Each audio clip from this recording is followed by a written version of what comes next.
upang mag-file ng kasong plunder, graft at malversation laban kay Vice President Sara Duterte.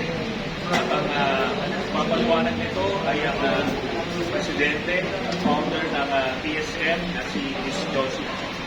Josie Acosta. Cellphone, malakasan na po boses na. Magandang umaga. Kami po ng The Silent Majority, Silent No More Organization, ay kaisa ni former Senator Trillanes sa pagsampa ng reklamo laban kay Vice President Sara Duterte sa Ombudsman. Bilang civil society organization na ang hangarin ay ang pag-unlad ng Pilipinas sa pamamaraan ng maayos, tapat, makatarungan, makatao at patas na pamamahala. Tungkulin namin na panagutin ang mga opisyal na nagkakasala sa bayan. Si Sara Duterte ay marami ng paglabag sa batas, sa konstitusyon at sa tiwala ng mamamayang Pilipino na matagal nang pinalagpas at hindi na dapat palampasin pa. Ang mga reklamo namin ay ang mga sumusunod. 1. Plunder and malversation of 650 million pesos in confidential funds of the OVP and DepEd. This includes the charges already included in Ramil Madriaga's affidavit. Number 2. Plunder and malversation of 2.7 billion of Davao City's confidential funds when she was mayor. Number 3.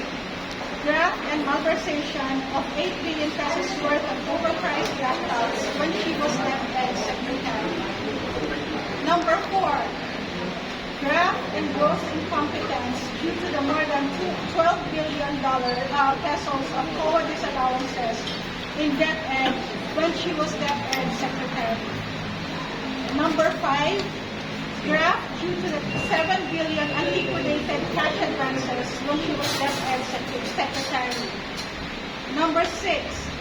Graft and gross incompetence because only 92 classrooms were constructed out of a supposed target of more than 6,000 classrooms. Number 7. Ill-gotten wealth and non-declaration in her salon of more than 2 billion pesos of deposits and other assets. Number 8, bribery and corruption because she received money from a drug lord several times while she was mayor of Davao City. Number 9, unfit to hold public office and betrayal of public trust due to the 2 incidents of public meltdowns while threatening to kill President Marcos. Ang kadalasang depensa ng mga taga-suporta ni VP Support Duterte ay na yung 650 million confidential funds na kini-question sa kanya ay bariya lang kumpara sa mga nakuha sa mga maanyang flood control projects. Pinapakita ng complaint na ito na una, ang kabuuang halaga ng mga nilimas o niwaldas ni Sara Duterte ay mahihahanay sa mga pinakamalalaking flood control scandal. Kaya karapat-dapat na bigyan ito ng parehong pagsusuri. Pangalawa, na ang paglustay ni Inday ay pattern of behavior mula pa nung Vice Mayor siya ng Davao City na nadala niya sa pagiging Vice Presidente. Pag-uugali na nakakabahala sa pagpapatuloy niya sa kanyang posisyon bilang pangalawang pinakamataas na opisyal ng bansa. Maraming salamat po. Former Senator, doon mo sa plunder complaint, ano po yung lifetime confident? Sir, kasi alam mo may mataas po yung press. Yes, kasi ano po yung mga confident and what evidence do you have against the vice? We are very confident na masasakop ito ng plunder, ng elements ng plunder charge. Ito ay supplemental lang, no? Lalo na yung sa 650 million pesos confidential funds. Supplemental doon sa na-file na civil society organizations noong December. Ang kaibahan lang nito ay nadagdagan noong mga aligasyon ni Mr. Ramil Madriaga. So, lahat ng mga dokumentong na-attach doon sa unang na-file plus yung idinagdag namin ngayon, ito ay magbibigay ng very solid case against Sara Duterte. At lahat ito ay mga certified true copies ng mga official documents. Kaya confident tayo na makukuha ito. At bukod pa riyan, marami pang iba pang mga charges ng graft na napakaliwanag na violation ni Sara Duterte. Sir, that allegations of laptop, what does that say? So dito nga natin makikita kasi ito nung lumabas ng Quadcom hearings, hindi nabigyan ng emphasis. Sa sobrang dami ng mga anomalya, hindi nabigyan ng emphasis. Pero ngayon, dahil dito sa complaint na na-file ngayon namin kasama ang the silent majority, ay pinapakita natin, hinihimay natin isa-isa na mga nakaligtaan ng publiko at ng media. Sir, the Vice President remains very popular po, as shown by recent surveys. Way more popular than the President. Despite this complaints of plunder, graft, malversation, ninyo, ano yung dahilan? Bakit popular pa rin si Vice President? Given these very serious allegations, ano ba yung dapat maintindihan pa ng tao o yung dapat maunawaan nila? Ang primary reason kung bakit popular pa rin siya ay dahil hindi kilalang lubusan ng mga Pilipino yung tunay na pagkatao ni Sara Duterte. Dahil talagang binabaha nila ng fake news at mga trolls nila yung social media na naging pangunahing source ng informasyon ng mga kababayan natin. At ito nga, isang paraan ito na para ma-expose yung iba't ibang insidente ng pangungurako at iba pang anomalya na ginawa ni Sara. At hopefully, mamulat sila. At dagdag ko lang na kahit relatively more popular siya, but compared noong unang walang mga ganitong lumabas na anomalya, ay di hamak na bumaba na rin ang kanyang mga numero. Ibig sabihin nun, talagang maraming namumulat. At papatuloy namin yung pagmumulat sa mga kababayan natin. Hindi ito biro na aligasyon lang.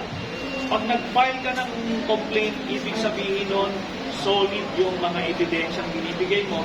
Hindi lang itong gagawa ka ng isang meme sa social media, mag-aakusa, kagaya ng ginagawa nila sa amin.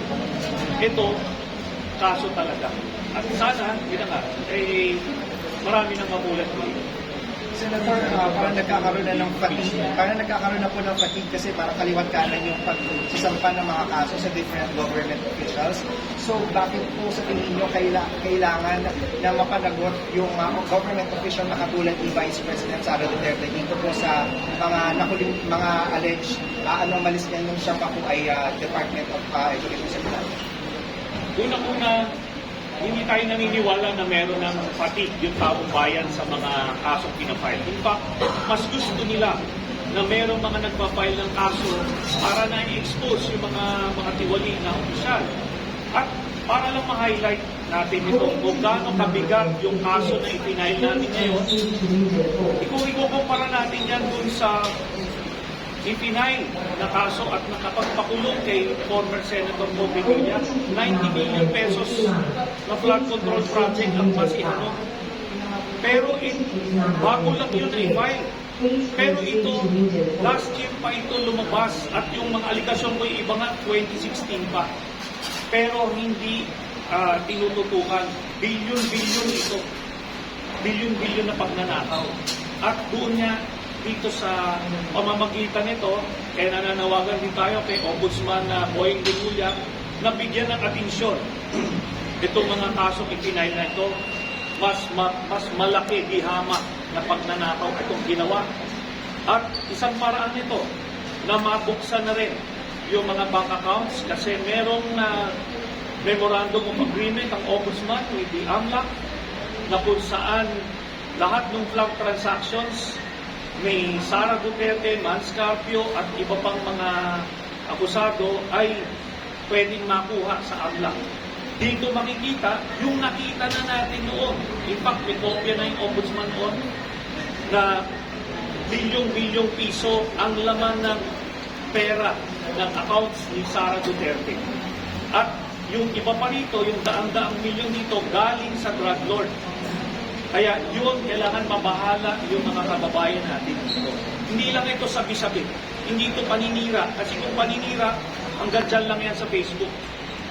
Ito, dinala namin sa official. Sir, yung sasabihin na naman nila dito. Yung impeachment, sa aking pagkakaalam, ay bukod dito sa pagpapile na ito. Magpapile yung iba't ibang civil society organizations ng impeachment case laban din kay Sara sa February 6 pag natapos na yung 1 year ban.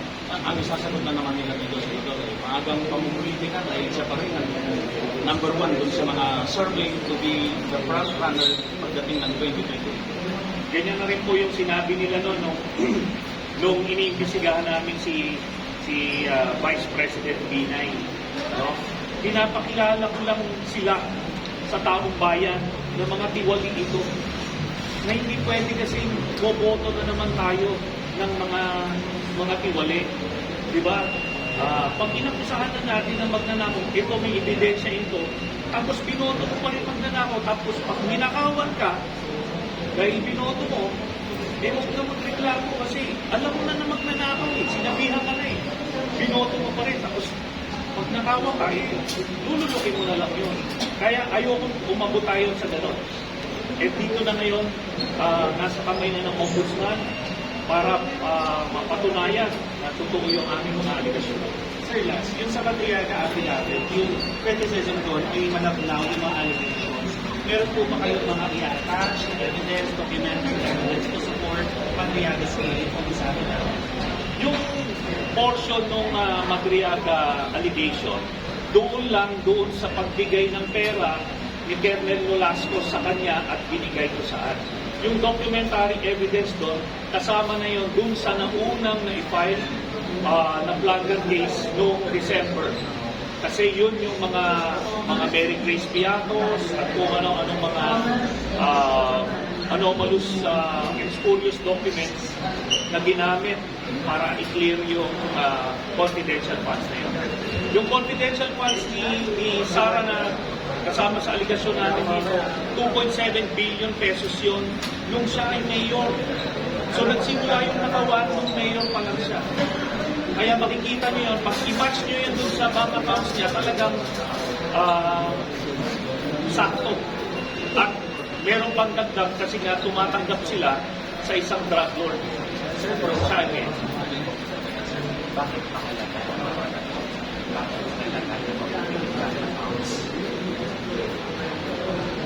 Napakahalaga na mapanagot itong si Sara Duterte kasi bukod sa mas nauna na itong mga aligasyon na to, last year pa to sa Quadco, hindi pa umuusad. Itong kay